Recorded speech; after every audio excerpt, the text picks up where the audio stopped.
அஸ்ஸலாமு அலைக்கும் வரஹ்மத்துல்லாஹி வபரகாத்துஹு. அன்பிற்குரிய சகோதரர்களே, வாட்ஸ்அப் வழியாக கேட்கப்படுகிற கேள்விகளுக்குரிய பதில்களை நாம் தொடராக அறிந்து வருகிறோம். தற்பொழுது வந்திருக்கிற கேள்விகளுக்குரிய பதில்களை பார்க்கலாம்.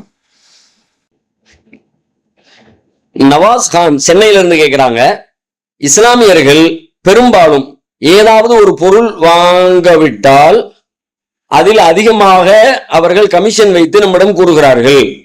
அது இஸ்லாமின் முறைப்படி ஹராமா ஹலாலா விளக்கம் தருவோம் சொல்லி கேட்கிறாங்க. பொருள் கமிஷன் நிறைய வச்சு சொல்றாங்க, இது சரியானு கேட்கிறா.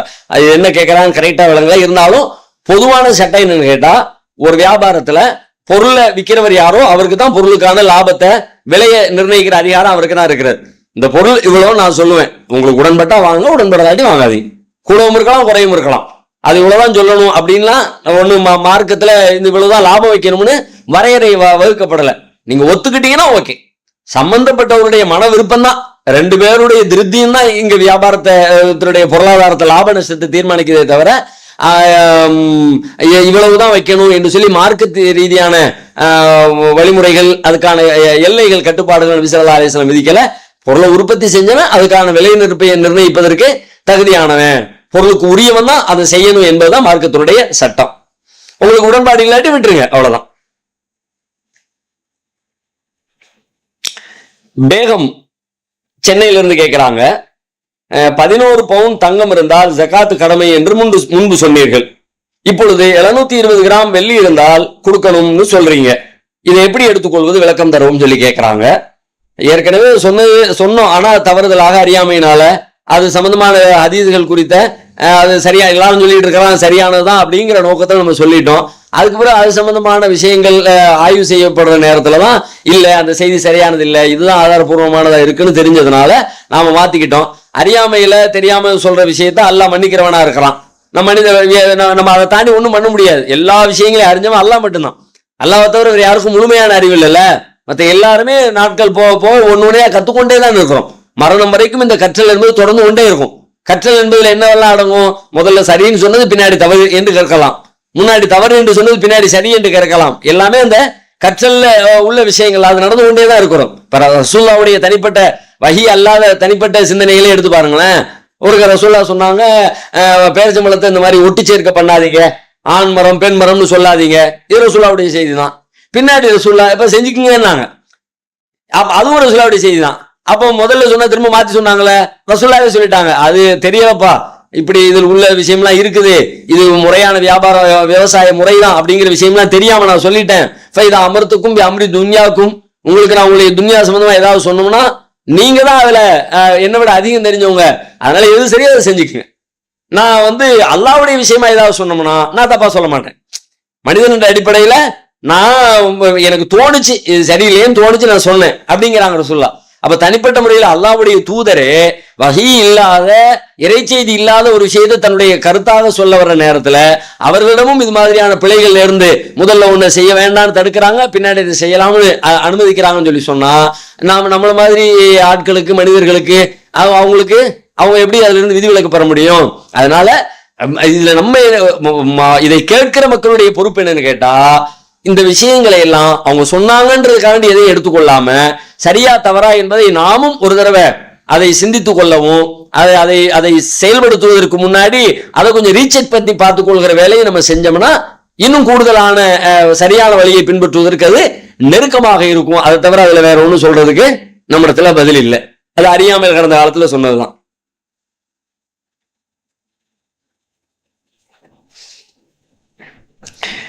ஃபாத்திமா சென்னையிலிருந்து கேட்கிறாங்க, விவாகரத்து தம்பதிகளுக்கு இடையே உள்ள ஈகோ மற்றும் அதற்கான தீர்வுகள் இஸ்லாத்தில் குழந்தைகளை எவ்வாறு பாதிக்கிறது என்பதே எனது கேள்வி.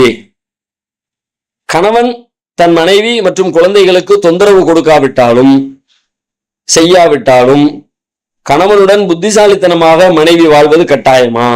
கேள்வி புரியல, ஏதோ வார்த்தை மாறி வந்திருக்கா என்னன்னு தெரியல. பொதுவுல அதுல இருந்து விளங்கிக்கிற விஷயம் என்னவா இருக்குன்னு கேட்டா, விவாகரத்து செஞ்சா அது பிள்ளைங்களை பாதிக்கும் தானே, அது எப்படி பாதிக்கும்ன்றத சொல்லுங்கிறது அதுல ஒரு கேள்வி மாதிரி தெரியுது. கண்டிப்பா குழந்தைகளை பாதிக்கத்தான் செய்யும். பெற்றோர் ரெண்டு பேரும் சேர்ந்து வளர்க்கிற வளர்ப்பு என்பது அது ஒரு தனி அன்பை அதிகமாக செலுத்துகிற ஒரு தாயும், கொஞ்சம் அக்கறையோட கண்டிச்சு வளர்க்கிற ஒரு தந்தையும் இப்ப 2 பேர்கிட்டயும் 2 கேரக்டர் இருக்குது. இங்க இருக்கிற கேரக்டர் மனைவி இடத்துல இருக்கிறது கணவன்கிட்ட மிஸ் ஆகும், கணவன்கிட்ட இருக்கிறது மனைவி மிஸ் ஆகும். இந்த ரெண்டும் சேர்ந்துச்சுன்னா பிள்ளைங்களுக்கு கிடைக்க வேண்டிய அன்பும் கிடைக்கும், கிடைக்க வேண்டிய அக்கறையும் கிடைக்கும், கண்டிப்பும் கிடைக்கும். அவங்க ஒரு நல்ல முறையில வளர்ந்து வருவதற்கான வாய்ப்பு உண்டாகும். ஆனா அதுல ஒண்ணு மிஸ் ஆகும் பொழுது கண்டிப்பா ஏதோ ஒண்ணு மிகச்சிடும்.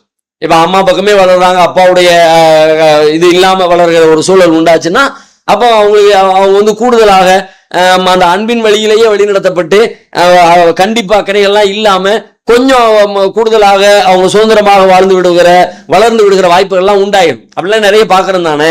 தந்தையின் கண்டிப்பு இல்லாத காரணத்தினால எத்தனை பிள்ளைங்க வழி பிறந்து போறாங்கன்றது கண்ணுக்கு முன்னாடி தெரியுது இல்ல. கண்டிப்பா அது சிக்கலை உண்டாக்கத்தான் செய்யும். அதனாலதான் இது மாதிரி தம்பதியர்கள் விவாகரத்துன்னு முடிவு எடுத்தாங்கன்னா அதையெல்லாம் யோசிக்கணும். நம்ம எல்லாம் நமக்கு கொடுத்த அமானிதம், அந்த அமானிதத்துக்கும் நம்ம பதில் சொல்லணும். அதனால இந்த சின்ன அற்பமான விஷயமா அதுக்காக வேண்டி நம்ம பிரியிற முடிவு எடுக்க வேண்டாம் அப்படின்லாம் சிந்திக்கணும் தானே. உங்களுடைய வாழ்க்கையை நீங்க தான் தீர்மானிக்க போறீங்க. உங்களுடைய வாழ்க்கையின் அளவு கட்டுறதுக்காக நீங்க முடிவெடுங்க. ஆனால் இதுவும் அதுல ஒரு அம்சமா இருக்கணும். எப்ப இருக்கணும்? அற்பமான விஷயம்னு வரும் பொழுது இதையெல்லாம் வச்சு நீங்க சேர்ந்து அந்த பிடிமானத்தை உறுதிப்படுத்திக்கணும். இதுக்கு போட்டுக்கிட்டு ஏன் போட்டுக்கிட்டு பிள்ளைங்களுடைய வாழ்க்கை பாதிக்கப்படும் அப்படின்னு அதே மன்னிக்க முடியாத அளவிற்கு ஒரு பெரிய சிக்கலாக பெரும் பிரச்சனையாக உருவெடுத்து வாழ்வையே பாதிக்கிறது, ஒட்டுமொத்த சந்தோஷத்தையே சீர்குலைக்குதுன்னா அப்ப நீங்க அதை பார்த்துக்கிட்டு இருக்க வேண்டிய தேவையில்லை. வேற என்ன பண்றது? சில நேரங்களில் எந்த முடிவு எடுத்தாலும் சில நன்மைகளும் இருக்கும், சில பாதிப்புகளும் இருக்கும். அது மாதிரி அதுல சில பாதிப்புகள் இருக்கும்னு ஏற்பதை தவிர வெகு சில தருணங்களில் அதுக்கு வேற வழியே இல்லை. தவிர்க்க முடியுமானால் இந்த மாதிரியான விஷயங்களையும் கவனத்துல கொண்டு விவாகரத்து முடிவுகளை தள்ளி போடுவதும் தவிர்ப்பதும் இதுக்கு பொருத்தமானதா இருக்கும். அது ஒரு விஷயம்.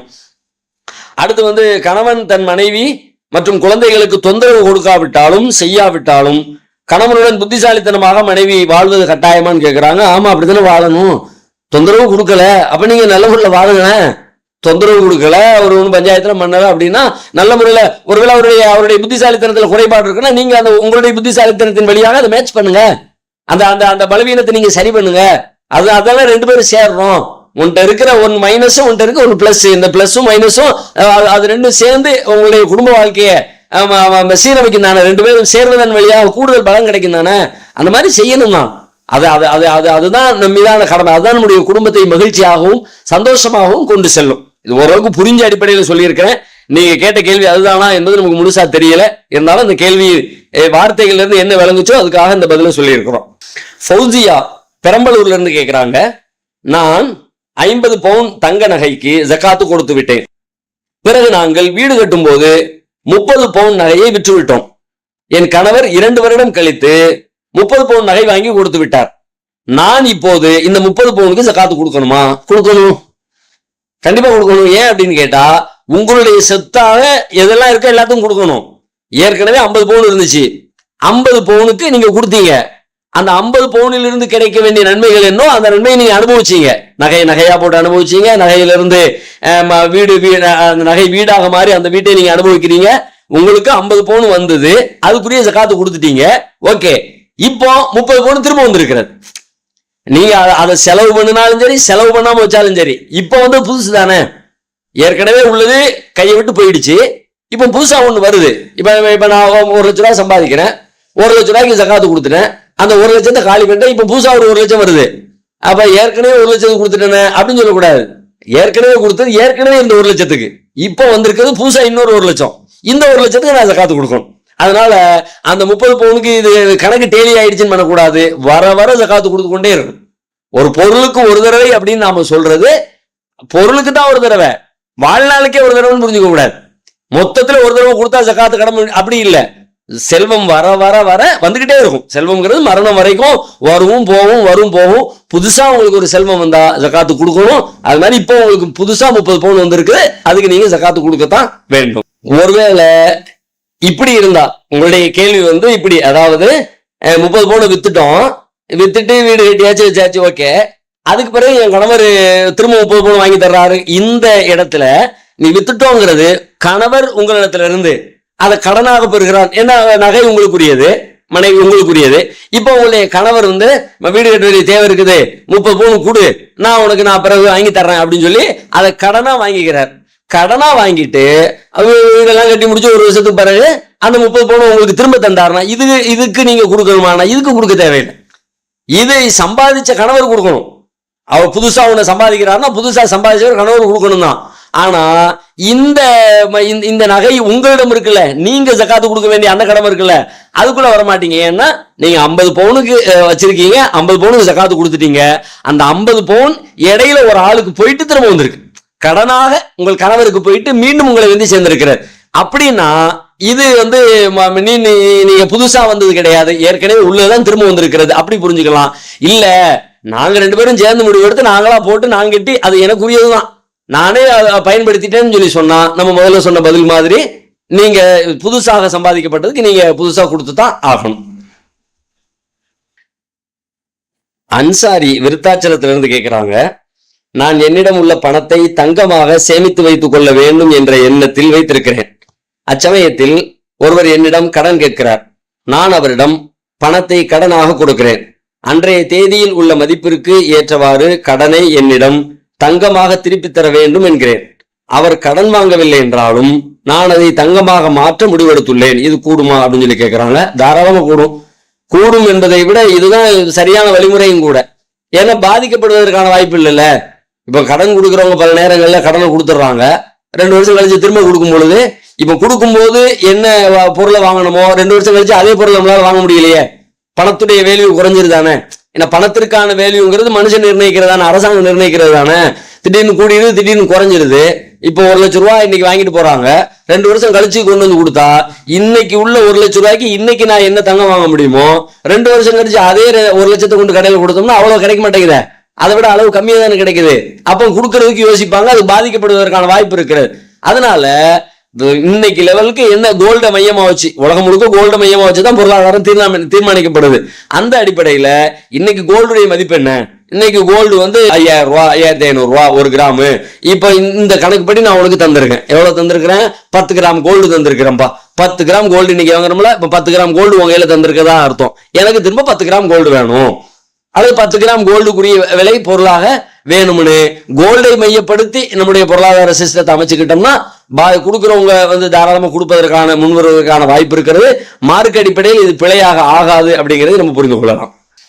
அடுத்து ஒரு கேள்வி, ஆனா ஊரும் இல்ல பேரும் இல்ல. அவங்க என்ன கேட்கிறாங்கன்னா, மானக்கேடான பாவத்தை செய்து அதிலிருந்து மீண்டு வெளியான பாவங்களை அல்லாஹ் அந்த பாவத்தை இந்த உலகத்தில் வெளிப்படுத்தி இருந்தால் அந்த பாவத்தை அல்லாஹ் மன்னிப்பானா?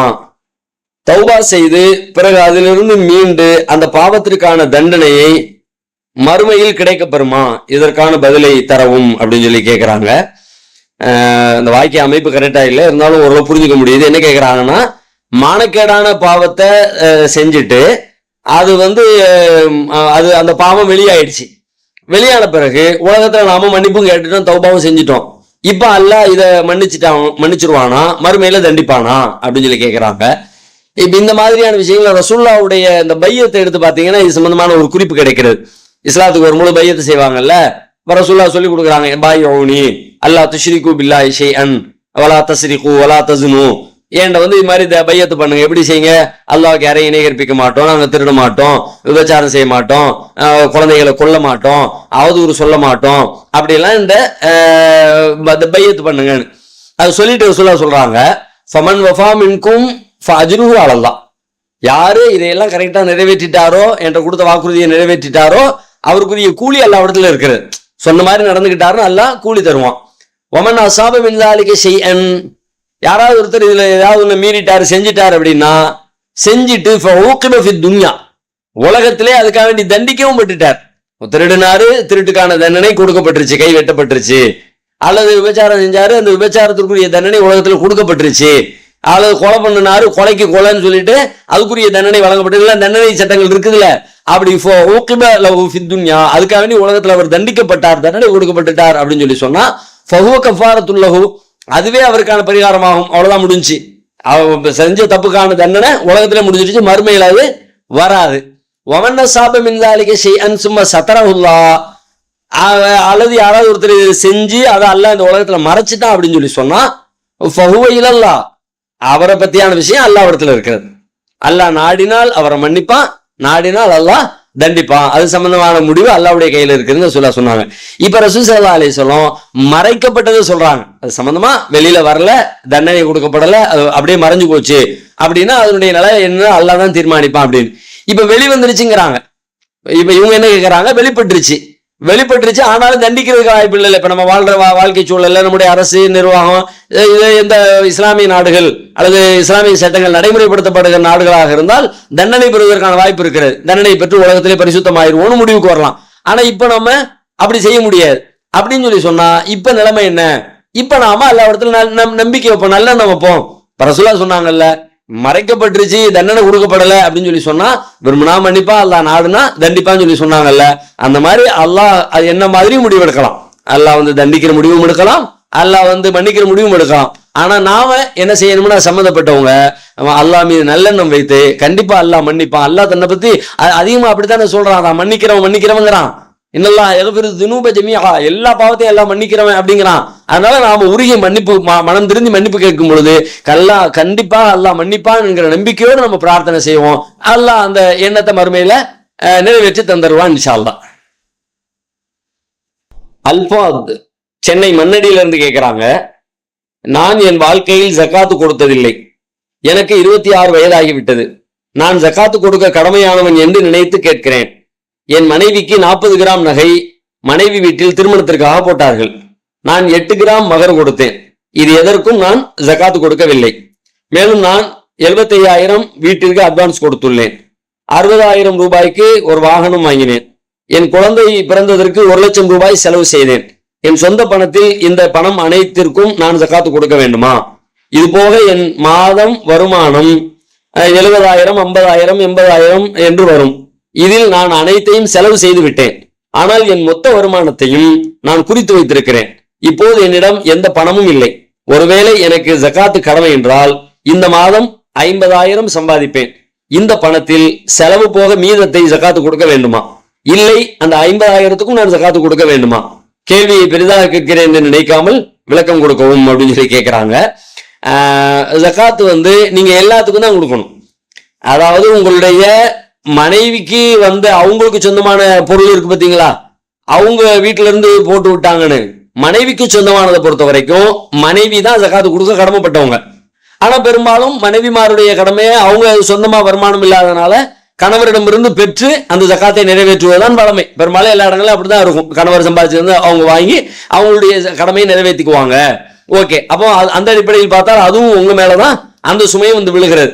அங்கிருந்து அவங்க போட்டுட்டு வந்த நகை நீங்க சம்பாதிச்சது அதை எல்லாத்தையும் நீங்க செலவு பண்ணியிருந்தாலும் எவ்வளவு தூரம் நீங்கள் வருமானம் ஈட்டி இருக்கிறீங்களோ அவ்வளவு வருமானத்தையும் கணக்கிட்டு நீங்கள் ஜக்காத்து கொடுத்தாகணும்.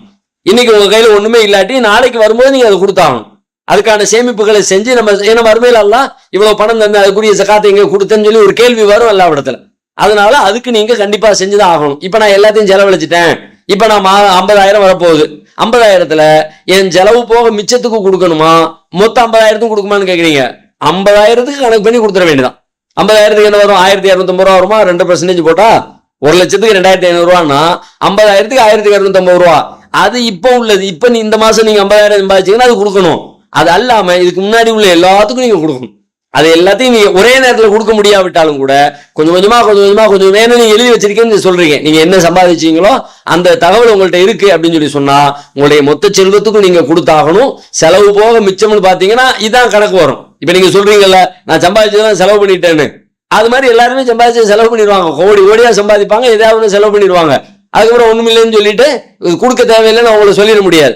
அதனால கண்டிப்பாக எல்லாவற்றுக்கும் நீங்க எழுதி வச்சிருக்க கணக்கின்படி நீங்க ஜக்காத்தை கணக்கு பண்ணி கொடுத்துருங்க. கண்டிப்பா கொடுக்கணும். இல்லாவிட்டால் அல்லாஹ்விடத்துல அது பெரிய குற்றமாக இருக்கும். முகம்மது சவுதியில இருந்து கேட்கிறாங்க, 3 கேள்வி கேட்டிருக்கிறாங்க. நம்ம ஒரு கேள்வி ஒருத்தர் ஒரு கேள்வி அனுப்புங்க, அடுத்து மீண்டும் வேறொரு கேள்வி வேணும்னா வேறொரு பேரு அவங்களுடைய முகவரியை போட்டு அடுத்த கேள்வியை தனியா அனுப்புங்கன்னு சொல்லியிருக்கிறோம். இருந்தாலும் 3 கேட்டு அனுப்பி இருக்கிறாங்க சொல்லிடுறோம். அடுத்தடுத்து கேள்விகளை அனுப்புறவங்க ஒவ்வொரு கேள்விகளை மட்டும் அனுப்புமாறு கேட்டுக்கிறேன். முதல்ல என்ன கேட்கிறாங்கன்னா, தலையில் உள்ள முடியும் மற்றும் இதர பாகங்களில் உள்ள முடியை வெட்டுவது போல நெஞ்சின் முடியை வெட்டலாமான்னு கேட்கிறாங்க. ஒன்னும் மார்க்கத்துல அதுக்கு தடையெல்லாம் இல்லை. தேவையா இருந்தா நீங்க அதை எடுத்துக்கலாம், தப்பில்லை. கடமையான குளிப்பின் போது நிர்வாணமாக உது செய்யலாமா மற்றும் குளிக்கும் பொழுது சிறுநீர் கழித்து விட்டால் அந்த குளியல் ஏற்றுக்கொள்ளப்படுமான்னு சொல்லி கேட்கிறாங்க. நிர்வாணமா உது செய்யறதை பொறுத்த வரைக்கும் உதுவுக்கும் ஆடைக்கும் சம்பந்தம் இல்லை.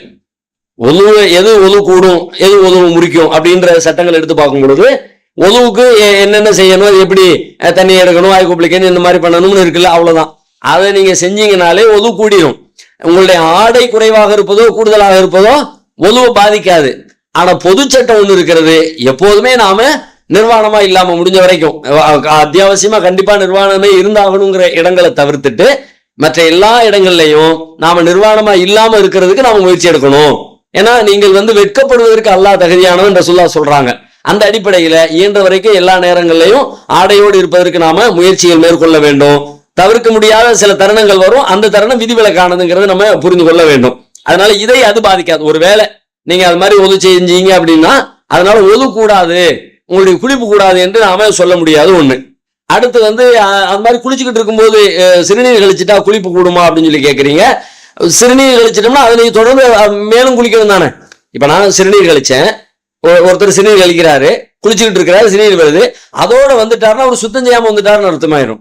அப்படி வந்துடாம அதனை தொடர்ந்து மேலும் அது சுத்தப்படுகிற அளவிற்கு அவர் குளிச்சுட்டாருன்னா குளிப்பு கடமை முடிஞ்சிருச்சுதான், குளிச்சுட்டாரு, அதுக்கு பிறகும் தொடர்ந்து அவர் தன்னை சுத்தப்படுத்தி இருக்காரு, பூமியாப்படுத்தி இருக்கிறார் அப்படின்ற அர்த்தம் ஆயிரும். தாராளமா அவர் சிறிது கழிக்கலாம். சிறிது கழித்து விட்டு அதனை தொடர்ந்து மேலும் தன்னுடைய குளியல் அவர் தொடரணும். தொடரலன்னு சொல்லி சொன்னா அவர் சுத்தப்படுத்தலாம் ஆயிரும். முழுமையா சுத்தப்படுத்தாம சிறுநீர் கழிச்சுட்டு சுத்தப்படுத்த வேண்டிய அந்த கடமையை நிறைவேற்றலாம் ஆயிரும். அல்லது இப்படி நீங்க புரிஞ்சுக்கலாம்.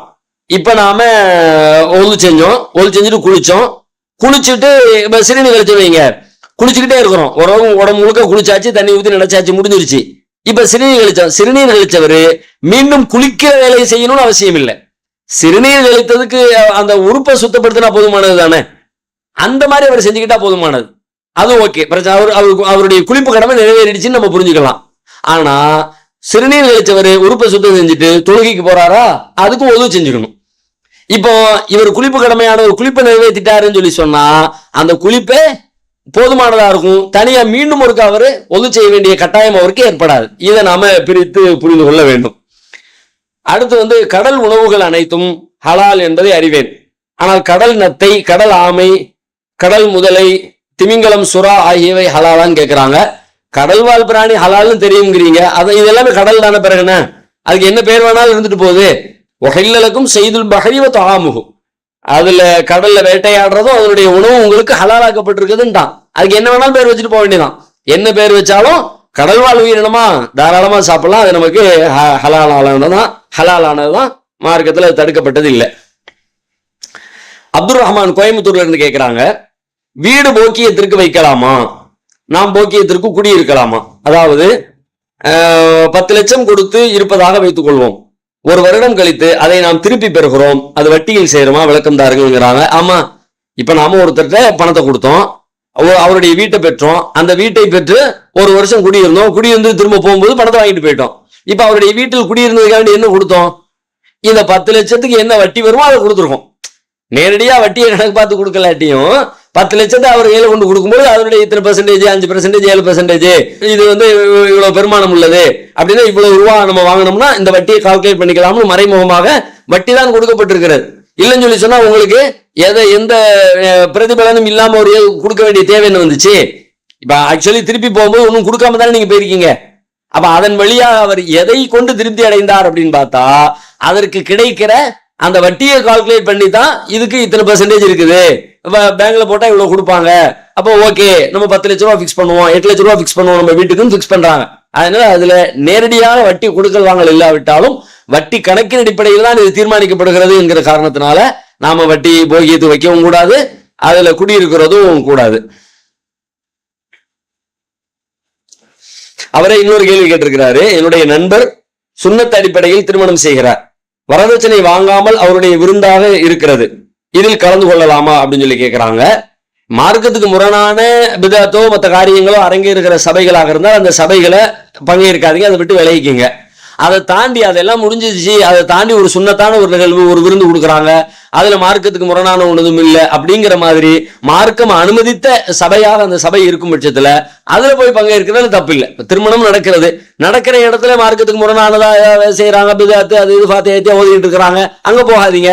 அதெல்லாம் முடிஞ்சிருச்சு, சம்பந்தமே இல்லாம வேறொரு சபைக்கு வந்துட்டாங்க, இது முழுக்க ஹலாலான சபையாக இருந்தால் அதில் பங்கேற்பது மார்க்க அடிப்படையில் குற்றமாக ஆகாது. ஜெயினுல் ஆபிதீன் சவுதி அரேபியா தமாம்ல இருந்து கேட்கிறாங்க, கவலைகள் தீர இந்த துவா ஓதலாமா அப்படின்னு ஒரு துவாவை போடுறாங்க. என்னன்னா, ஹஸ்பி அல்லாஹ் லா இலாஹ இல்லாஹு அலைஹி தவக்கல்து வஹுவ ரப்புல் அர்ஷில் அஸீம் அப்படிங்கிற ஒரு துவாவை போட்டு வந்து இதை நாம ஓதலாமா, கவலையா இருக்கும்போது ஓதலாமா அப்படின்னு சொல்லி கேட்கிறாங்க.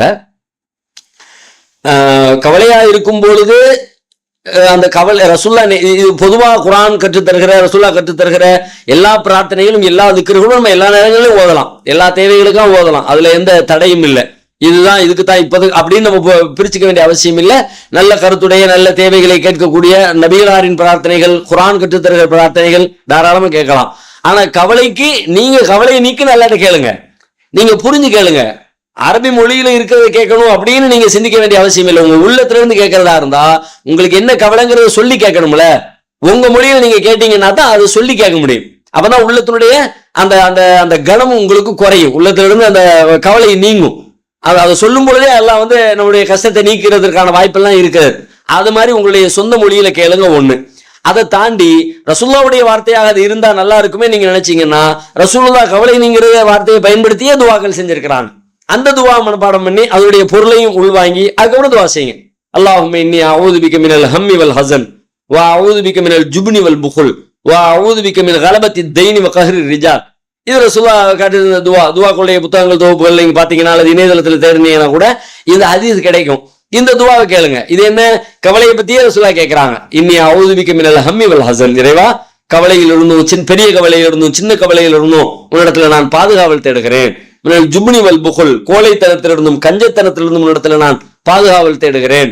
அது மாதிரி கடன் என்னை மிகைப்பதை விட்டும் பிறரால் நான் அடக்கி ஆளப்படுவதிலிருந்து முன்னிடத்துல பாதுகாவல் தேடுகிறேன் அப்படின்னு ரசூலுல்லா கேட்ட துவா. அழகான ரசூலுல்லாவுடைய நேரடி வார்த்தைகளை கற்றுத்தரப்பட்டிருக்கிறது. அதை மனப்பாடம் பண்ணுங்க, அதனுடைய பொருளை உள்வாங்குங்க, அப்படியே பொருள் உணர்ந்து அல்லாஹ்விடத்துல கேளுங்க. இன்னும் உங்களுடைய கவலை தீர்வதற்கு சிறந்த பிரார்த்தனையாக அது அமையும்.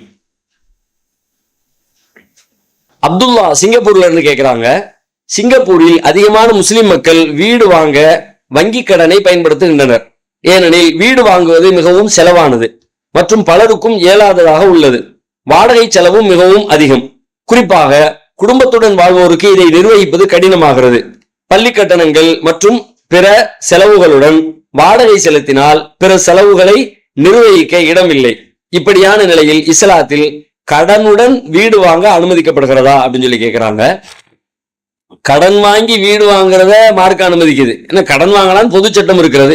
கடன் வாங்குங்கன்னே அல்லாஹ் குர்ஆன்ல ஒரு வசனத்தை, பெரிய வசனத்தை கொடுத்து அதனுடைய சட்ட திட்டங்களை விளக்கி இருக்கிறான். கடன் வாங்கி நீங்க வீடு கட்டுறதுலாம் ஒன்றும் தப்பு கிடையாது. ஆனா அந்த கடன் வட்டிக்கான கடனான்னு பார்க்கணும். இப்ப நீங்க வங்கி லோன்னு சொல்றீங்களே, வங்கி லோன்னா சும்மா கொடுக்க மாட்டாங்களே, அதுக்கு நீங்க வட்டி கட்ட வேண்டியது இருக்குமே. அப்ப வட்டி வாங்கி வீடு கட்டுறது அப்படிங்கிற முடிவு அது ஏற்புடைய முடிவு இல்லை. ஏன்னா வட்டிங்கிறது ரொம்ப பாரதூரமான, மார்க்கம் கடுமையாக எச்சரித்த ஆமனுத்தகுல்லாஹ வ தரூமா பக்கிய மினர் ரிபா. நீங்க வந்து அல்லாஹ்வை பயப்படுங்க, அந்த அது நீங்க வட்டியை நீங்க விட்டு விலகிக்குங்க. ஏன்னா அது வந்து அல்லாஹ்வோடும் அல்லாஹ்வுடைய தூதரோடும் போர் புரிவதற்கு தன்னை ஆயத்தப்படுத்திக்கிற மாதிரிங்கிறான் அல்லாஹ்.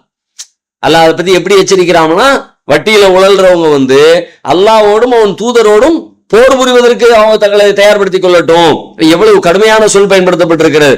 அப்ப அந்த மாதிரி ஒரு காரியத்துல போய் ஒருத்தர் விழுறாருன்னா அதுக்கும் அனுமதிக்கப்பட்ட தருணம் இருக்கு. அது எப்படிப்பட்ட தருணமா இருக்கணும்? வேற வழியே இல்ல, நிர்பந்தம், மாட்டிக்கிட்டோம், இதை விட்டா அவ்வளவுதான், முடிஞ்சிச்சு, வாழ்க்கை க்ளோஸ் அப்படின்னு இருந்துச்சுன்னா அந்த மாதிரி தருணங்கள்ல அல்லாஹ் தெரியும், உங்களுக்கு சூழல் தெரியும், நிர்பந்தம் தெரியும். நிர்பந்தமாக இருந்து நீங்கள் போய் அதில் விழுந்தால் அல்லாஹ் அதை மன்னிப்பான். ஆனால் வீடு கட்டி குடியிருத்தல்ங்கிறது அதை நிர்பந்த பட்டியல சேர்க்க முடியாதுல்ல. அந்த வட்டியை வாங்காம வாழ முடியாது, வாடகை வீட்டுல இருக்க முடியாது, கொஞ்சம் கூடுதல் சிரமமா இருக்கும். இன்னும் கொஞ்சம் இதெல்லாம் ரிலாக்ஸா இருக்கலாம், இன்னும் கொஞ்சம் சொகுசா இருக்கலாம். அந்த சொகுசு குறையுது, அந்த ரிலாக்ஸ் குறையுது, தான் பேர்ல இருக்கிற சொத்தின் அளவு குறையுது. இந்த மாதிரி வேலை சில நெருக்கடிகள், இந்த நெருக்கடிகளை எல்லாம் நம்ம சமாளிச்சிட முடியும். இதுக்காக வேண்டியெல்லாம் நம்ம போய் வட்டியில போய் கால் வைக்கிறதுங்கிறது அது ஒரு பெரிய பாரதூரமான சிக்கல்ல நம்மளை மார்க்க ரீதியா தள்ளி விட்டுரும், மறுமை வாழ்க்கையை பாழாக்கிறோம் என்பதை கவனத்துல கொள்ளணும். அதனால இந்த மாதிரி தேவைகளுக்காக வேண்டி வட்டி வங்கி லோன்களுக்கு போறத தவிர்த்து கொள்ள வேண்டும். முகமது காலிது தூத்துக்குடி மாவட்டம் செய்துங்கநல்லூர்ல இருந்து கேட்கிறாங்க, இஸ்லாத்தில் செஸ் விளையாட அனுமதி இருக்கிறதா? விளையாடலாம், ஒன்றும் தடை இல்லையே, தாராளமா விளையாட்டுக்களை பொறுத்த வரைக்கும் மார்க்க அனுமதித்திருக்கிறது. பொதுவான மற்ற விளையாட்டுக்கெல்லாம் எப்படி அனுமதியோ அதே மாதிரி உடல் ஆரோக்கியத்துக்காக, மூளை ஆரோக்கியத்துக்காக, ஒரு நல்ல பொழுதுபோக்குக்காக அதெல்லாம் ஒரு விளையாட்டில் நம்ம கவனம் செலுத்துறது மார்க்கத்துல ஒன்றும் தவறு இல்லை. ஆனா சில பேர் தடுத்தாங்க. உதாரணமா ஈரான்ல வந்து அந்த இஸ்லாமிய புரட்சின்ற அந்த புரட்சி ஏற்பட்டதுக்கு பிறகு அது தடை செய்யப்பட்டது. அதுக்கு பிறகுதான் ஒரு பெரிய விவாத பொருளாக உலகத்துல மாறிச்சு.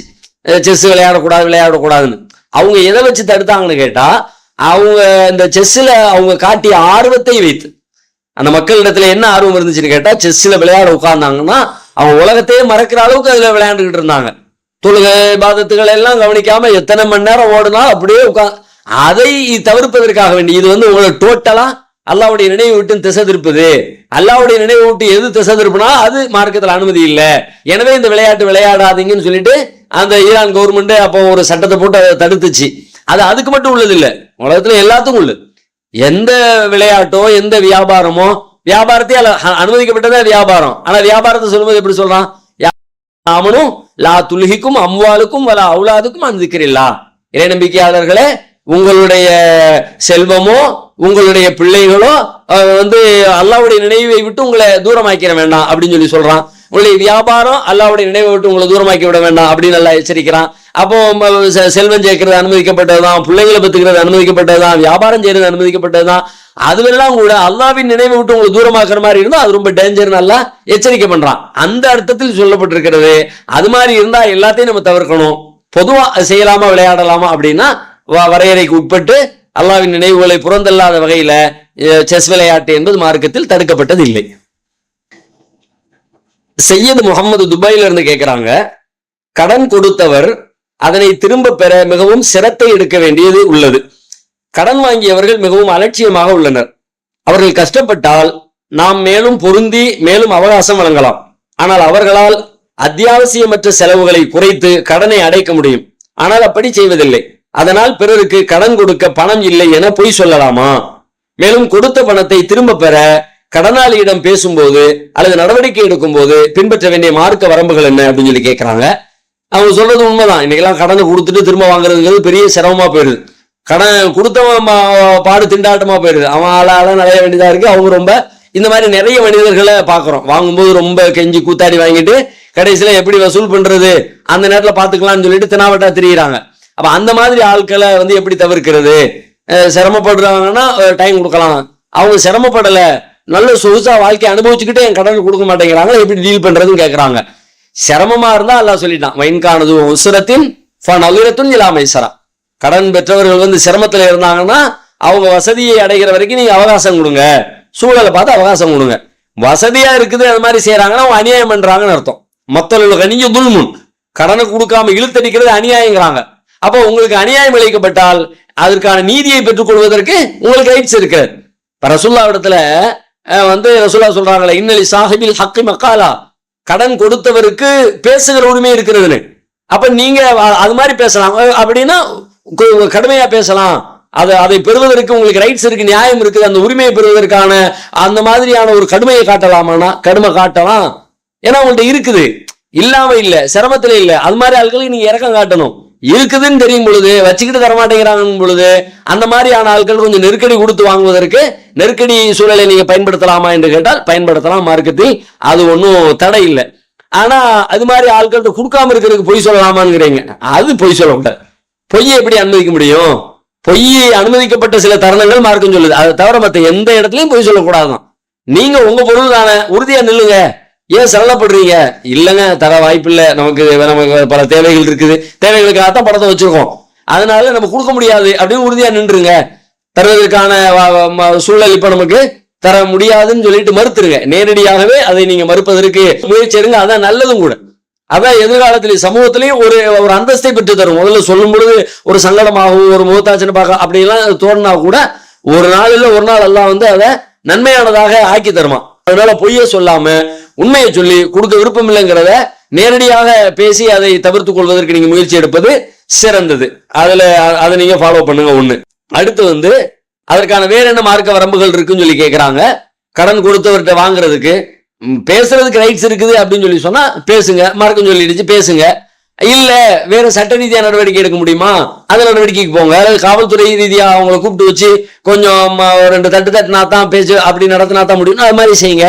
இது எல்லாமே மார்க்கம் அனுமதிக்கிற வழிமுறை தான். நம்ம சட்டத்துக்கு உட்பட்டு என்ன செய்யணுமோ அதை நீங்க செய்யலாம். சுலைமான் அப்படிங்கிறவங்க கேட்கிறாங்க, ஊர் எந்த ஊருன்னு தெரியல. தொழுது முடித்தவுடன் கையேந்தி துஆ கேட்பது ரசூல் ஸல்லல்லாஹு அலைஹி வஸல்லம் காட்டி தராத வழிமுறையா அப்படின்னு சொல்லி கேட்கிறாங்க. தொழுது முடிஞ்ச பிறகு ரசூலுல்லாஹ் கையேந்தி துஆ செஞ்சாங்கன்றதுக்கு நேரடி ஆதாரம் எதுவுமே இல்லை. தொழுகைக்கு பிறகு ரசூல் ஸல்லல்லாஹு அலைஹி வஸல்லம் சில அவுராதுகள், சில திக்ருகள், சில துஆக்கள், தஸ்பீஹாத்துகள் அதெல்லாம் சொல்லி தந்திருக்கிறாங்க. அதெல்லாம் நமக்கு தெரியும். அது அல்லாம தொழுவு முடிஞ்ச உடனே கையேந்தி பிரார்த்தனை பண்ணினாங்க என்பதற்கு எந்த செய்தியும் இல்லை. அதே நேரத்தில் அது பிதஅத், அதுக்காக வேண்டிய அது தப்புன்னு நம்ம அந்த முடிவுக்கு வர வேண்டிய அவசியம் இல்லை. ஏன் அப்படின்னு கேட்டா, பொதுவாக துவா செய்வதற்கு அனுமதி இருக்கிறது. எந்த நேரத்தில் செஞ்சா என்ன, எப்போ எல்லா நேரத்திலையும் நம்ம துவா செய்யலாம் தான், நல்ல இடத்துல கேட்கலாம் தானே. அப்ப அந்த மாதிரி தொழுது முடிச்சுட்டு உட்கார்ந்துருக்கோம், அல்லாஹ்விட்ட கேட்கணும்னு கேளுங்க, அது குற்றமாக ஆகாது. அந்த வகையில் அது பிழைன்னு சொல்ல முடியாது. பொது அனுமதியை நான் இங்க பயன்படுத்திக்கிட்ட ஒண்ணு. ரெண்டாவது, துவாவை செய்யும் பொழுது அல்லாஹ் சொல்றான், வஸ்தஈனு பிஸ்ஸப்ரி வஸ்ஸலா, தொழுகையை கொண்டும் பொறுமையை கொண்டும் உதவி தேடுங்க. அப்ப நீங்க உதவி கேட்கறீங்கன்னா துவா செய்றீங்க, அதான உதவி கேட்கிறோம் அல்லாஹ் இடத்துல. தொழுது முடிச்சுட்டு யாரா இந்த தொழுகையை உனக்கு தான் தொழுவேன், இதை நீ ஏத்துக்கிட்டு எனக்கு தா அப்படின்னு சொல்லி கேட்கறது அதுவும் மார்க்கத்துக்கு முரணானது இல்ல. ஏன்னா தொழுகையின் வழியாக நீங்க கேளுங்க, உதவியை கேளுங்க நல்லா வர சொல்லி இருக்கிறான்ல. அப்ப இந்த வழிமுறையை நாம பயன்படுத்தி, இந்த நேரத்தை பயன்படுத்தி ஒரு நன்மையான காரியத்தை செஞ்சிருக்கிறோம், இதை முன்னிறுத்தி அல்லாஹ்விட துவா செய்வோம் நீங்க செஞ்சா அதுவும் பிழையானது இல்லை. நேரடியாக ரசூலுல்லாஹ் செஞ்சாங்களா என்பதற்கு ஆதாரம் இல்லாவிட்டாலும் கூட இதை செய்வது மார்க்கத்தில் பிதஅத் என்றோ அல்லது நூதன வழிமுறை என்றோ அதை செய்யக்கூடாது என்று சொல்லுகிற விஷயம் அதற்குள்ள இல்லை. அது புரிஞ்சுக்கணும். 2. மூணாவது, இப்ப ரசூல் ஸல்லல்லாஹு அலைஹி வஸல்லம் அதை விட சிறந்த வழியை நமக்கு சொல்றாங்க. அதை விட்டுட்டு நம்ம இதன் பக்கம் போக வேண்டிய தேவையும் இல்லை, அதையும் புரியணும். சிறந்த வழிமுறை என்ன அப்படின்னு கேட்டா, தொழுகையிலே நீங்க துவா செய்யுங்கிறாங்க. இன்ன அக்ரபமா யகூனுல் அப்து மிர் ரப்பிஹி வ ஹுவ சாஜிதுன் ஃபஅக்ஸிரு துஆ. ஒரு அடியான் தன்னுடைய இறைவனுக்கு நெருக்கமாக இருக்கிற இடம் என்பது சுஜூத் ஆகும். சுஜூதில் நீங்க அதிகமா துவாவை அதிகப்படுத்திக்கங்கிறாங்க. அப்ப அல்லாஹ்வுக்கு பக்கத்துல இருக்கும்போது துவாவை அதிகப்படுத்துவோம். சுஜூதுல ஃபர்லான தொழுகைகள்ல வாய்ப்பு இருக்காது, ஷார்ட்டா தொழ வச்சிருவாங்க. சுன்னத்தான நஃபிலான தொழுகைகள் தொழுவோம்ல, நீளமா சுஜூதுல கேளுங்க, அத்தஹியாத்துல கேளுங்க. அதெல்லாம் முடிச்ச பிறகு துவா செய்யணும்னு ஏன் நினைக்கணும்? தொழுகைக்குள்ளே கேட்டுருவோம். அல்லாஹ் இடத்துல பேசிக்கிட்டு தானே இருக்கிறான். இதா காம அஹதுக்கும் இலா ஸலாத்தி ஃபைன்னஹு யுனாஜி ரப்பா. உங்கள ஒருத்தர் தொழுகைக்காக நின்றால் அவர் தன் இறைவனோடு உரையாடுகிறார் ரசூலுல்லாஹ். அல்லாஹ் இடத்துல பேசிக்கிட்டே இருக்கும்போது கோரிக்கையை கேட்டா நல்லது தானே. பேசி முடிஞ்சு சலாம் சொல்லி அங்கிருந்து வெளியானதுக்கு பிறகு கேட்கறத விட அல்லாஹ் இடத்துல உரையாடல் நிகழ்ந்து கொண்டே இருக்கும் பொழுது, பேசிக்கொண்டே இருக்கும் பொழுது கேட்டுட்டோம்னா சிறந்தது தானே. அப்ப அந்த சிறந்த வழிமுறையை கடைபிடிப்பது அது சிறந்தது. அதுக்காண்டி இதை தப்பு சொல்ல முடியாதே தவிர, இதை விட சிறப்பான வழிமுறை தொழுகைக்குள்ளே கேட்பது என்பதை நாம விளங்கிக் கொள்ள வேண்டும். ஃபர்ஹானா நாவூர்ல இருந்து கேட்கிறாங்க, சில பேர் தூக்கம் வரவில்லை என்றால் தூக்க மாத்திரை போடுகிறார்கள். அதுவும் சில பேர் வருடங்களாக தொடர்ந்து இதை பயன்படுத்துகிறார்கள். இந்த மாத்திரை போதை தரக்கூடியது தானே, இதை பயன்படுத்தலாமா? மூளையை மழுங்கடிக்கும் பொருள் ஹராம் தானே, இதற்கு மார்க்க அடிப்படையில் விளக்கம் அளிக்கவும் சொல்லி கேட்கிறாங்க. தூக்க மாத்திரையும் போதையும் ரெண்டும் ஒண்ணு இல்லை. தூக்கம் வருவது போதையில போதையை உட்கொள்வது தூங்குறதுக்காண்டி இல்லை. தூங்குறதுக்கு தான் சாப்பிட்டாங்கன்னா வெறும் இது மாதிரி மாத்திரை வாங்கிட்டு தூங்கிடுவாங்களே, தூக்கம் இல்லை அவங்களுடைய நோக்கம். அந்த போதையின் வழியாக ஒரு வகையான அந்த இன்பம், ஒரு கிளர்ச்சி அவங்களுக்கு ஏற்படுது இல்ல, அந்த போதையினுடைய இன்பத்துக்காகத்தான் அதை பயன்படுத்துறாங்க. அதன் தொடர்ச்சியில தூங்கிடுறாங்க, அதனுடைய தொடர்ச்சியில தூங்குறாங்களே தவிர போதை என்பது எதற்கு உட்கொள்ளப்படுகிறது?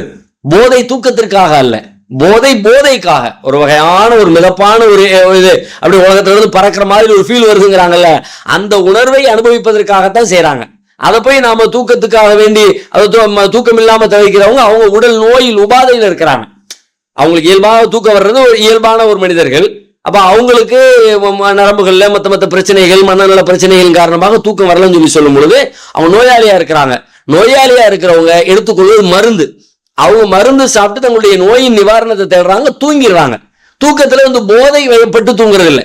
போதை வயப்படுதல் வேறு, போதை என்பது மூளையை மழுங்கடிக்குது. இது மூளையை மழுங்கடிக்கிறது இல்லை. தூக்கம் வருவது, தூக்கத்துல ஒருத்தருக்கு ஒண்ணும் தெரிய மாட்டேங்குது, அதுவும் இவன் முழிச்சிருக்கும் போதே ஒண்ணும் தெரிய மாட்டேங்குது, அதுவும் ஒண்ணு இல்லைல்ல. போதையை சாப்பிடுறவன் முழிச்சுக்கிட்டு இருக்கும் போதே அவன் நிலத்தட்டு மாறிடுறான், மாறி மாறி செய்யறான். இவர் தூங்கிட்டாருன்னு ஒண்ணுமே செய்ய மாட்டாரு. அவன் போதையை சாப்பிட்டுட்டு தப்பா ஒண்ணு செஞ்சுக்கிட்டு இருப்பான். அவன் மூளை என்ன எப்படி பார்க்கணுமோ அப்படி பார்க்காது. மறுமையினுடைய சொர்க்கத்தின் போதையை பத்தி சொல்லும் போது அல்லாஹ் எப்படி சொல்றான்? லா யுஸத்தஊன அன்ஹா வலா யுன்ஸிஃபூன். அது நம்ம புத்தியை பேதலிக்க செய்யாது அப்படிங்கிறான்ல. அப்ப புத்தி பேதலிக்க செய்யறது தூக்கம் வருதல் என்பது, தூக்கம் என்பது புத்தி பேதலிக்க செய்யறது இல்லை. இன்னும் சொல்ல போனா தூக்கம் என்பது புத்தியை சீர்படுத்துகிற ஒரு வேலை. நல்லா தூங்கி எந்திரிச்சாங்க அப்படின்னா நரம்புகள் எல்லாம் அப்படியே சமாதானமாகி அமைதியாகி பாடி ஃப்ரெஷ் ஆயிருது. இவன் போதையை சாப்பிட்டவன் போதையில இருந்து அப்படின்னா இருக்கிற மூளை கெட்டு போயிருது. அதுக்கு பிறகு அவன் தூங்கி எந்திரிச்சாலும் அந்த மூளை கெட்டு போன மூளையாகத்தான் இருக்கும். அதனால தூக்க மாத்திரையையும் போதை மருந்தையும் ரெண்டையும் நம்ம உண்டாக போட்டு குழப்பிக்கொள்ள வேண்டிய அவசியம் இல்லை.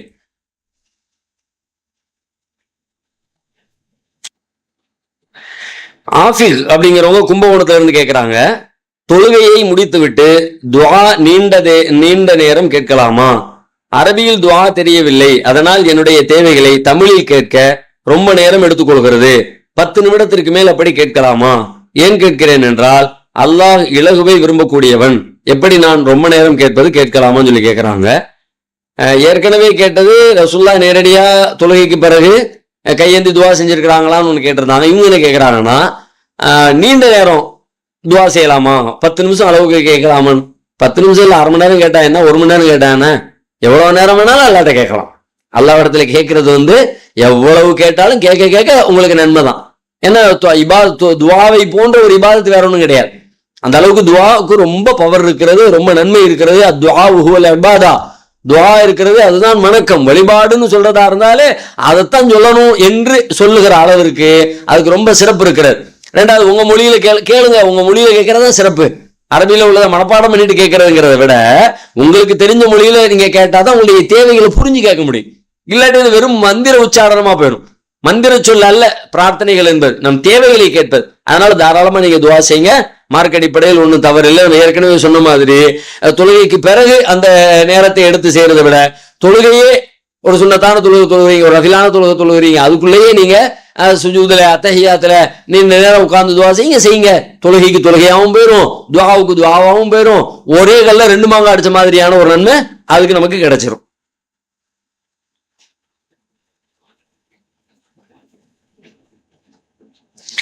ஷேக் இப்ராஹிம் ஆறாமண்ணை, தூத்துக்குடி மாவட்டம் ஆறாமண்ணையில இருந்து கேட்கிறாங்க, ஃபி அமானில்லா என்ற வார்த்தை நபி ஸல்லல்லாஹு அலைஹி வஸல்லம் அவர்கள் பயன்படுத்தவில்லை என்று கூறுகிறார்கள். இது உண்மையா? அப்படி என்றால் நாம் என்ன சொல்ல வேண்டும் கேட்கிறாங்க.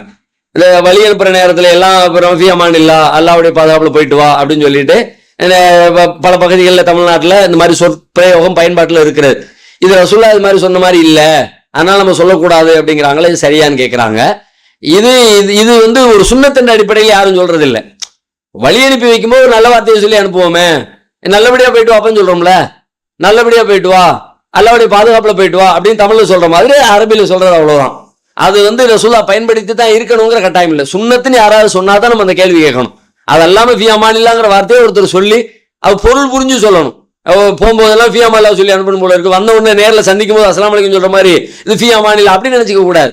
அந்த பொருளை விளங்கி நீங்க சொன்னீங்கன்னா தாராளமா சொல்லுங்க, இல்லாட்டி தமிழ்ல சொல்லுங்க. அல்லாஹ்வுடைய பாதுகாப்புல போயிட்டு வா, அல்லாஹ்வுடைய கண்காணிப்புல போயிட்டு வா, நல்ல முறையில் போயிட்டு வா, அப்படி எல்லாம் பல வார்த்தைகளை பயன்படுத்தணும். அது மாதிரி நல்ல சொற்கள்ல ஒரு சொல்லதான் ஃபி அமானில்லா என்பது ஒன்னும் மார்க் அடிப்படையில் தவறில்லை. அது ஒரு இபாதத் என்றோ சுன்னத்தென்றோ யாரையும் சொல்லுகிற பொழுதுதான் இல்ல அது சுன்னத் பட்டியல சேர்க்காதீங்க, நபிகளார் சொன்னதுக்கான ரெக்கார்டு இல்லையே என்ற கேள்வி நாம கேட்க வேண்டும். காதர் மைதீன் அப்படிங்கிறவங்க கேட்கிறாங்க, எந்த ஊர்னு தெரியல, உலக அழிவு நாள் எப்பொழுது நிகழும், தஜ்ஜால் எப்பொழுது தோன்றுவான் அப்படின்னு சொல்லி கேட்கிறாங்க. இது மாதிரி ரசூலுல்லாஹ் காலத்திலே கேட்டாங்க. அல்லாஹ்வே குர்ஆன்ல சொல்றான், யஸாலூனக அனிஸ்ஸாத்தி அய்யான முர்சாஹா, கியாமத் நாள் எப்பொழுது வரும் என்று நபியே உம்மிடத்தில் அவர்கள் கேட்கிறார்கள். குல், அந்த கேள்விக்கு அல்லாஹ் பதில் சொல்றான், இன்னமா இல்முஹா இன்த ரப்பி லா யுஜல்லிஹா லிவக்திஹா இல்லா ஹுவ, அதை பற்றிய ஞானம் என்னுடைய இறைவனிடத்திலே இருக்கிறது, அதற்கு உரிய நேரத்துல அவனை தவிர வேற யாரும் அதை கொண்டு வர மாட்டாங்க. உரிய நேரத்துல அவன் கொண்டு வருவான். எப்போ உலகத்தை அழிக்கணும் அப்ப அல்லாஹ் அழிப்பான், கியாமத் நாள் வரும். அது பத்தி எனக்கு ஒண்ணும் தெரியாது, நீங்க சொல்லிருங்க. இன்னொரு இடத்துல சொல்றான், யஸாலூனக அனிஸ்ஸாத்தி அய்யான முர்சாஹா ஃபீமா அன்த மின் திக்ராஹா இலா ரப்பிக முன்தஹாஹா இன்னமா அன்த முந்திரு மை யக்ஷாஹா. உம்மிடத்துல கியாமத் நாள் எப்போ வரும்னு கேட்கிறாங்க. ஃபீமா அன்த மின் திக்ராஹா, அதை பற்றிய ஞானம் உங்கள்கிட்ட எங்க இருக்கிறது? இன்னமா அன்த முந்திரு மை யக்ஷாஹா, அதை பயப்படக்கூடியவங்களுக்கு எச்சரிக்கை பண்றதா உங்க வேலை. அதனால ரசூலுல்லாஹ்வுக்கே என்னைக்கு வரும்னு தெரியாது. ஆனா சில குறிப்புகள் சொல்லி இருக்கிறாங்க. என்ன சொல்றாங்க? வெள்ளிக்கிழமை வருங்கிறாங்க. ஆதம் அலைஹிஸ்ஸலாம் படைக்கப்பட்டது வெள்ளிக்கிழமை தான், உலகம் அழிக்கப்படுறது வெள்ளிக்கிழமை தான், வெள்ளிக்கிழமை நடக்கும் இருக்கிறாங்க. அந்த நடக்கிற நேரத்துல சில நிகழ்வுகள் நடக்கும், சில அத்தாட்சிகள் இருக்கிறது. அப்ப என்னெல்லாம் இருக்கும்? அப்போ தஜ்ஜால் வருவான். தஜ்ஜால் எப்போ வருவான்னு கேக்குறீங்க? அது கியாமத்து நாளுடைய நெருக்கத்துல வருவான். அப்ப ஈசா அலைஹிஸ்ஸலாம் இருப்பாங்க. ஈசா அலைஹிஸ்ஸலாம் வந்து தஜ்ஜாலை கொல்லுவாங்க. அந்த காலகட்டத்தில் தான் யஜூஜ் மஜூஜ் என்ற அந்த மக்கள் வெளிப்படுவாங்க. அந்த காலத்துல ஒரு பெரிய நெருப்பு ஒன்று ஏற்படும், மக்களை எல்லாம் ஒரு பக்கத்துல ஒன்று திரட்டும். அந்த நேரத்துல பெரிய பெரிய பூகங்கள், ஒரு 3 பூகம்பங்கள் ஏற்படும். இப்படியான சில நிகழ்வுகள் எல்லாம் அரங்கேறும். சூரியன் மேற்கில் இருந்து உதிக்கும். அந்த தருணத்துலலாம் தஜ்ஜால் வெளிப்படுவான். அந்த தருணத்துலதான் கியாமத்து நாள் ஏற்படும் சொன்னாங்க. குறிப்பிட்டு திட்டவட்டமா வரையறைத்து இந்த வருஷம் இத்தனை நாள் இப்ப அப்படியெல்லாம் சொல்வதற்கு எந்த ஆதாரமும் சான்றும் இல்லை. அகமது தஞ்சாவூர்ல இருந்து கேட்கிறாங்க, சிஏ சார்ட்டர்ட் அக்கவுண்டன்ட் படிக்கலாமா? படித்து விட்டு ஆடிட்டர் வேலைக்கு செல்வது ஹலால் ஆகுமான்னு சொல்லி கேட்கிறாங்க. ஏன் இந்த கேள்வி வருதுன்னா, எல்லா படிப்பும் படிக்கலாம் தான். அறிவுள்ள சமூகத்துக்கு பயன் தரக்கூடிய எல்லா ஞானமும் மார்க்கம் அனுமதிக்கிற வலியுறுத்துகிற ஞானம் தான். ஆனா இதுல வந்து நிறைய பொய் கணக்கிட வேண்டியது இருக்கிறது, அரசாங்கத்தை ஏமாத்துறதுக்காண்டி நிறைய திருமுல்லாம் பண்ண வேண்டியது இருக்கு அப்படின்ற அடிப்படையில கேட்கிறாங்க. நம்ம ஹலாலா செய்வோம். எந்த காரியத்தையும் ஹலாலா செய்ய முடியும், எந்த தொழிலையும் ஹராமாவும் செய்ய முடியும். ஒரு கபடி விளையாட்டு இருக்கிறது, அது சூதாட்டமாக்க முடியுமா? இல்லையா? விளையாட்டு தான். யாரோ ஒருத்தர் 2 பேரும் போட்டி போட வச்சு பரிசு கொடுத்தாருன்னா ஓகே.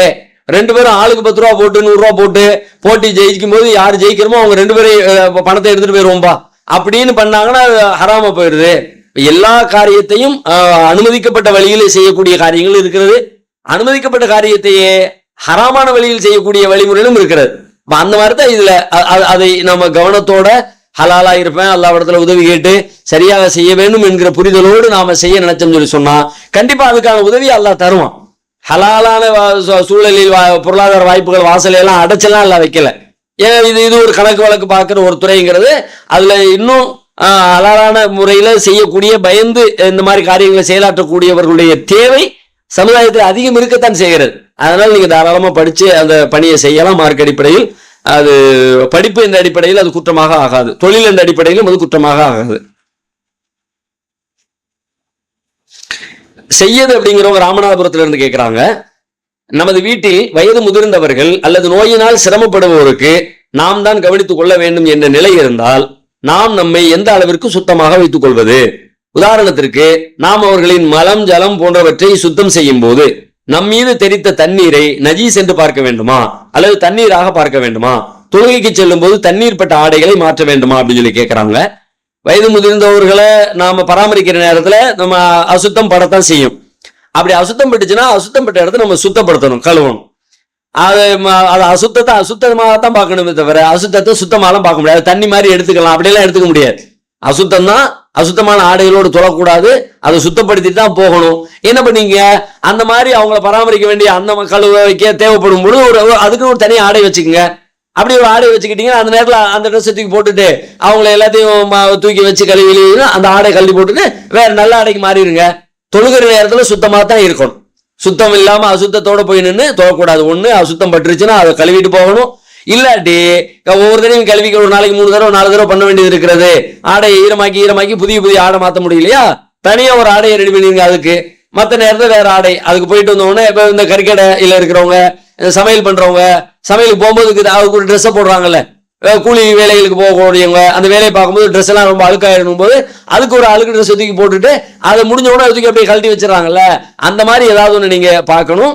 அதனால நீங்க ஆடையை சுத்தப்படுத்தணும். இல்லாட்டி அதுக்கு ஒரு தனி ஆடையை வைத்துக்கொண்டு தொழுகை வருகிற நேரத்தில் வேறு மாற்று ஆடைகளோட தான் நீங்க தொழ வேண்டும். அது கொஞ்சம் சிரமமா இருந்தாலும் அதுக்கு தகுந்த கூலியா அல்லாஹ் தருவான். சிரமம் தான், இல்லைன்னு இல்லை. ஆனால் அந்த சிரமத்தை நாம சந்திக்கிறோம்னா ஒவ்வொரு சிரமத்திற்கும் அல்லாஹ்விடத்துல பிரதிபலன் இருக்குதுங்கிற எண்ணத்தோட செய்யுங்க. சிரமம் உங்களுக்கு லேசானதா மாறிடும் இன்ஷா அல்லாஹ். சுலைமான் அரியலூர் மாவட்டம் குழுமூர்ல இருந்து கேட்கிறாங்க, மறுமணம் முடிப்பது என்பது மனைவிக்கு செய்யும் துரோகமா அப்படின்னு சொல்லி கேட்கிறாங்க. அது எப்படி துரோகமாகும்? மறுமணத்தை, ஒன்றுக்கு மேற்பட்ட திருமணத்தை குர்ஆனே ஆதரிக்கிறத. ஒன்றுக்கு மேற்பட்ட முறையில நீங்க திருமணம் செஞ்சுக்கலாம். ஃபைன் தாபலக்கும் மினன் நிசாயி மஸ்னா வ சுலாஸ வ ருபா, 2 3 4 நீங்க கெட்டிக்கங்க அப்படின்னு அல்லாஹ் அனுமதி கொடுக்குறானே. அல்லாஹ் துரோகத்துக்கு அனுமதி கொடுப்பானா? துரோகம் செய்யறதுக்கு அவனும் அநியாயம் செய்ய மாட்டான். அநியாயம் செய்யறது அல்லாஹ் ஊக்குவிக்கவோ ஆதரிக்கவோ ஏற்றுக்கொள்ளவோ மாட்டான். அப்படிங்கும் போது துரோகம்லாம் இல்லை. இதுதான் மனித குலத்துக்கான நன்மை அதுக்குள்ள இருக்குது. அது புரியாம அது துரோகம்ன்ற மாதிரி பேசிக்கிட்டு இருக்கிறான். 2வது திருமணத்தின் வழியாக அந்த குடும்பத்துக்கு பல நன்மைகள் இருக்கிறது. கணவருக்கு நன்மை இருக்கிறது, சமூகத்துக்கு நன்மை இருக்கிறது, முதல் மனைவிக்கும் பல்வேறு வகைகள்ல நன்மை இருக்கிறது. அந்த மாதிரி சூழல் அமைந்தவர்கள் அதை புரிஞ்சுக்குவாங்க. அந்த சூழல் அமையாத வரைக்கும் நல்ல ஒரு சூழல் இருக்கும் பொழுது அப்போ விட்டு கொடுக்கறதுல ஏற்படுற மனச்சஞ்சலங்கள், நம்முடைய கணவர்ல அவரோடு கழிக்கக்கூடிய நாட்கள்ல கொஞ்சத்தை விட்டு கொடுக்க வேண்டியது இருக்கிறது, அவர் சம்பாதிக்கிற பொருளாதாரத்துல பாதியத்தான் நமக்கும் பாதி இன்னொருத்தவங்களுக்கும் பங்கு வைக்க வேண்டிய தேவை இருக்கிறது. அந்த மாதிரியான விஷயங்கள் மீது கொண்ட ஈர்ப்பின் காரணமாக அது ஒரு துரோகத்தை போல சித்தரிக்கப்படுகிறது. அதை தாண்டி இப்ப நம்ம வாழ்ந்துகிட்டு இருக்கிற சமூக சூழல் வேற. இந்த சூழலை எங்க திரும்பினாலும் இந்த பொய்யத்தான் பேசிக்கிட்டே இருக்கிறாங்க. ஒருத்தனுக்கு ஒருத்திங்கிற மாதிரி ஒரு ஒரு நடைமுறைக்கு ஒத்து வராத, ஏன்னா ஒருத்தனுக்கு ஒருத்தின்னு சொல்லிட்டு அந்த பக்கம் அபிஷியலா ஒருத்தனுக்கு ஒருத்தி, அன்அபிஷியலா ஒருத்தனுக்கு பல பேருங்கிற மாதிரி அந்த ரூட்டை எல்லாம் ஓபன் பண்ணி வச்சிடறாங்க. அப்ப அந்த மாதிரி ஒரு கேடான வாசலை ஓபன் பண்ணி வைப்பதற்கு, ஹலாலான அனுமதிக்கப்பட்ட ஒரு ரூட்டை தடை பண்ணி வைக்கிறதுக்கு வெளியில பேசுற இந்த பொய் பிரச்சாரம் இருக்குல்ல, ஒருத்தனுக்கு ஒருத்திங்கிற பிரச்சாரம், அதை கேட்டு நம்ம மக்களும் அந்த சிந்தனைக்கு ஆளாகிட்டு இருக்கிறாங்க. கண்டிப்பாக அது துரோகம் கிடையாது. சில மனரீதியான சங்கடங்கள் அவங்களுக்கு ஏற்பட்டாலும் கூட அல்லாஹ் அனுமதித்த ஒன்றில் கண்டிப்பாக மனித குலத்திற்கு கேடு ஏற்படவே ஏற்படாது. குடும்பத்திற்கோ நமக்கோ நம்முடைய பிள்ளைகளுக்கோ எந்த துன்பமும் கேடுகளும் ஏற்படாது என்று ஒரு முஸ்லீம் நம்பணும், முஸ்லீம் பெண்களும் நம்பணும். அப்படி நம்புகிற பொழுதுதான் அல்லாஹ்வுடைய சட்ட நடைமுறைக்கு வரும். அப்படி நீங்களே நம்பலன்னு சொல்லி சொன்னா வேற யார் நம்புவா? மூமின்களும் முஸ்லீம்களும் அல்லாஹ்வுடைய சட்டத்தில் நன்மை இருக்கு நம்பலாட்டி வேற யார் நம்புவா? யாரு அதை நடைமுறைப்படுத்துவா? அதை நடைமுறைப்படுத்துகிறத விட்டுட்டீங்கன்னு சொல்லி சொன்னா எத்தனை பேர் பாதிக்கப்படுவாங்க தெரியுமா? எத்தனை பேர் மறுமணம் செய்ய முடியாத ஒரு நிலைக்கு ஆளாகி அவங்க தங்களுடைய தேவைகள் பூர்த்தி செய்ய முடியாம நடுத்தரவுல நிற்பாங்க தெரியுமா? ரெண்டாவது திருமணத்தை நீங்க ஓகே சொல்லலாம்னு சொல்லி சொன்னா, இப்ப திருமணம் ஆகி விவாகரத்தானவங்களோ அல்லது கணவர் இறந்து விட்டவங்களோ அவங்களுக்கு அடுத்த திருமணத்துக்கான வாய்ப்பு எப்படி அமையும்? ஏற்கனவே திருமணம் செய்தவர்கள் வழியாகத்தான் அந்த வாய்ப்பு கிடைக்கும். இப்ப நம்ம குடும்பத்துல அப்படி இருந்தா நம்ம என்ன செய்வோம்? நம்ம குடும்பத்துல நம்ம தங்கச்சியோ நம்ம பிள்ளையோ அந்த மாதிரி ஒரு நிலையில இருந்தா அப்ப நம்ம என்ன எதிர்பார்ப்போம்? யாராவது வந்து கட்டிக்க மாட்டாங்க அப்படின்னு நினைப்போம்ல. அப்ப நமக்கு நம்ம குடும்பத்துக்குன்னு வந்தா ஓகே, அவ மத்தவங்களுக்கு அப்படின்னு சொல்லி இருந்தா ஏன் கணவர் போகக்கூடாது அப்படின்னு நம்ம தனக்குன்னு சிந்திச்சோம்னா அது அப்போ இதுதான் ரசூலுல்லாஹ் சொல்றாங்க, இஸ்தஃப்தி கல்பக்க, உள்ளத்துல தீர்ப்பை கேளுங்கிறாங்கல்ல. சில நேரங்கள்ல உள்ளத்துல தீர்ப்பு கேட்டாலே உள்ளமே கரெக்டா சொல்லிடும். அதுதான் நியாயம். நான் தனக்கு விரும்புறதான உலகத்துக்கு விரும்பணும், மற்றவங்களுக்கு விரும்பணும் அப்படின்னு மார்க்கம் நமக்கு நம்முடைய உள்ளமே அதை நமக்கு புரிய வச்சிடும். அதனால மறுமணம் என்பது அது எந்த வகையில ஒரு துரோகம்லாம் இல்லை. துரோகமாக இருந்தால் ஒருபோதும் அல்லாஹ் அதை சட்டமாக அங்கீகரித்திருக்க மாட்டான். நேரம் நிறைவடைந்து விட்ட காரணத்தினால நிகழ்ச்சியத்தோடு நாம நிறைவு செய்யலாம். கேள்வி கேட்க விரும்புறவங்க இதுல தெரியக்கூடிய வாட்ஸ்அப் எண்ணுக்கு உங்களுடைய கேள்விகளை அனுப்பி வைங்க. ஒருத்தர் கேள்விகளை அனுப்பும் பொழுது ஒரே ஒரு கேள்வி மட்டும் அனுப்புங்க. உங்களுடைய பேரு உங்களுடைய முகவரியை தெளிவாக குறிப்பிட்டு அனுப்புமாறு கேட்டுக்கொள்கிறோம். அஸ்ஸலாமு அலைக்கும் வரஹ்மத்துல்லாஹி வபரகாத்துஹு.